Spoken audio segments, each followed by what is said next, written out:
What an incredible crowd. I think the folks of Dallas have come out to have a good time tonight. Yes. And I know that there are some special folks who you had a chance to be with earlier today. Oh, are my girls here? We had an amazing conversation with the Young Women's Leaders Conference. And are you guys here? You made it? Oh, so let me just say, if you ever wonder why I have hope, what keeps me hopeful, it's because I meet with young, amazing people like those young girls all over this country, all over the world. We are going to be fine as long as we let them lead. So I'm so proud of you all. So proud. So normally when we have our conversations, we're sitting in the living room. Yeah, we don't have on high heel shoes. I know. We're kicked back on the couch. You look cute though. Well, you dressed up pretty well yourself. We cleaned up for you guys. But what we thought tonight is we're going to let the wonderful people of Dallas into our conversation. Okay, all right? Get ready. But since we are in Texas, I thought what we should begin is with a little conversation about a special relationship you have with another former president from Texas. We see a lot of stuff going on between you two, so maybe you could share what is it about President Bush that you find so attractive? Because he clearly finds you attractive. Well, let me just say, we sit together because it's protocol. I mean, for the rest of our lives, we are seated in that order at all the things where all the formers gather. So at dedications and funerals, you name it. It's me and George together forever. And you folks here in Texas know your man. He's silly. And so he doesn't, I am his foil. So I think throughout all these serious ceremonies, he's trying to get me to laugh. And he's like, okay, it's almost over. Where are we? We're on page 2, we're almost over. You want a mint? What's going on? And I'm trying to look at Laura like, can you get him? And she's just like, no, he's your problem tonight. But I think what I find in him is I think what you have come to know. I mean, we come from different political parties, but I can appreciate someone who has values. And he is kind and decent and honorable and honest. And his family has been nothing but gracious and supportive to ours. His daughters have looked out for ours.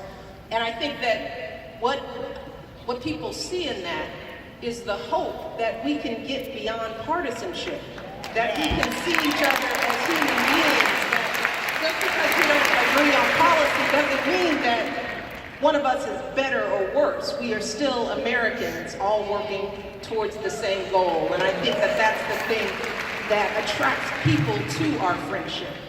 And it's a beautiful thing. And you mentioned politics, but I want to go back to service.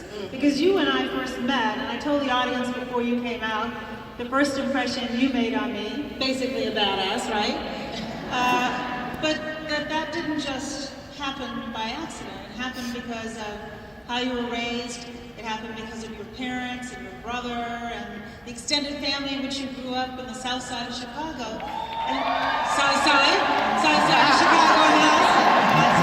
I'm north side. So I think it would be helpful to give people a little context to that young woman I met and what happened in your formative years that gave you such confidence and turned you into really such an old soul at a very young age. Well, I think like a lot of people, I grew up in community, the community of this broad extended family where you had cousins and cousins of cousins and people who you sort of thought were cousins and you didn't really understand why you were a cousin, you probably weren't, and there was a story there that nobody was going to tell you. And everybody lived within a 5-block radius in a working class community. So I grew up with people with values.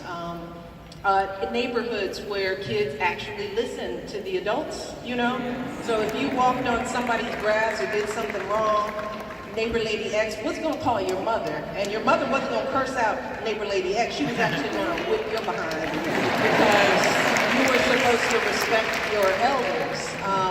So we grew up in that community with cousins and neighbors and bike riding and softball playing and tag and staying up late. We grew up with grandparents. All of my grandparents were alive and lived within a 5-mile radius of us.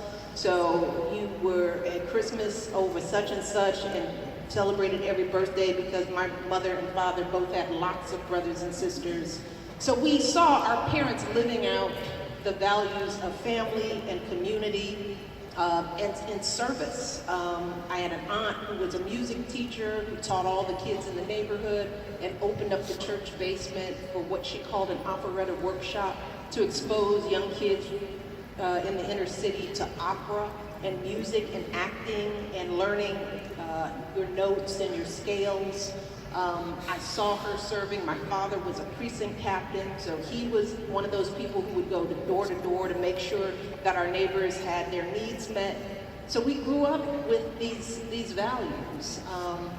And when you grow up and you see your family always striving in some way, you know, my father had MS, and he contracted it in the prime of his life.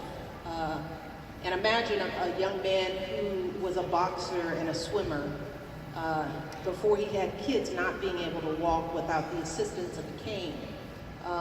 And that disease got progressively worse. I never knew my father to walk without the assistance of a cane. And I write about how that must have made him feel. You know, so work became his replacement, you know, showing up in a way as a breadwinner. You know, for him, showing us every day that he would get up without complaint, you know, to go to that blue-collar job and work that shift and come home and fill his life just with us and give to other kids and be that adult figure to my brother's friends and to my friends and to all the nieces and nephews. He was the person people would come to. They would sit at his little recliner and introduce them to his girlfriends and try to get his opinion about the world. And I saw my father just give of his time endlessly. I think those were some of the roots that shaped me very early on and taught me that time was something you give others, that you don't hoard it. So you also had this big brother, and earlier today, big brother Craig, earlier today when we were speaking with the young girls, one of them is a twin, and she talked about competing with her brother. So how did you deal with the fact that you had this older brother who was outgoing and gregarious, always ahead of you in school, and you even followed to college? So what was that like? Well, my brother was my first major crush, you know? I mean, I adored my brother just like everybody else did. He was that light, but he was my protector in a way. And I share that because, you know, people often ask what makes a strong girl, and a lot of times we point to other female figures in that child's life. We look to the mother, but it's so important for the men in the room to remember that having a positive and loving and respectful male presence in your life. You know, my father taught my brother to respect me, you know. If he said a wrong word or cursed in front of me, he would get in trouble, you know. But my father and brother also, and I say this, they respected me as an equal. I was always right there. When my brother learned to box, I got my gloves too. If Craig was learning how to throw a ball, I had catch. You know, I was right